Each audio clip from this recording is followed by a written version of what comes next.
नमस्कार विद्यार्थी मित्रांनो LLB 3 इयर CET ची एक्झाम नुकतीच पार पडलेली आहे आणि आता पुढची प्रोसेस काय, याची आन्सर की केव्हा येणार, रिझल्ट केव्हा येणार याविषयी विद्यार्थी प्रश्न विचारतायत. तर नेमकं याचीच माहिती आज आपण या व्हिडिओमध्ये घेणार आहोत. मित्रांनो, व्हिडिओ सुरू करण्यापूर्वी तुम्ही जर चॅनलला नवीन असाल तर चॅनलला सबस्क्राईब करून ठेवा. असेच इथून पुढचे लॉ 3 इयर CET एक्झाम बद्दलचे आणि ऍडमिशनचे अपडेट तुम्हाला मिळत राहतील. त्याचबरोबर मित्रांनो, अधिक अपडेटसाठी आपला व्हॉट्सअप आणि टेलिग्राम ग्रुप जॉईन करायला विसरू नका. त्याची लिंक तुम्हाला डिस्क्रिप्शन बॉक्स मध्ये दिलेली आहे. तर मित्रांनो, मी प्राध्यापक डॉक्टर वैभव इंगळे. तुम्ही पाहताय इन्फॉर्मेशन कट्टा हे युट्यूब चॅनल. तर मित्रांनो, या लॉ 3 इयर CET चं ऑब्जेक्शन ट्रॅकर म्हणजेच आन्सर की जी असणार आहे ती या महिन्याच्या शेवटच्या वीक मध्ये म्हणजेच 22 ते 23 तारखेनंतर येणार आहे. तर ही जेव्हा आन्सर की येईल तर आपल्याला या ठिकाणी अशा प्रकारची नोटिफिकेशन येईल, objection tracker for course LLB 3 year. तर त्यानंतर आपल्याला काय करायचंय की आपल्या लॉग इन मध्ये जायचं आहे. CET examination portal for academic year 24-25 ला क्लिक करून लॉग इन डिटेल टाकून लॉग इन केल्यानंतर तिथं आपल्याला आपलं ऑब्जेक्शन ट्रॅकर त्या ठिकाणी दिसणार आहे.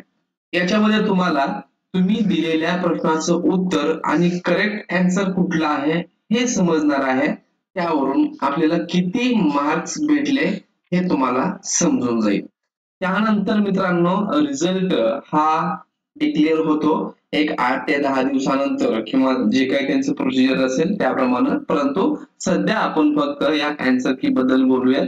तर जी या महिन्याच्या म्हणजेच मे महिन्याच्या लास्ट वीक मध्ये पब्लिश होईल.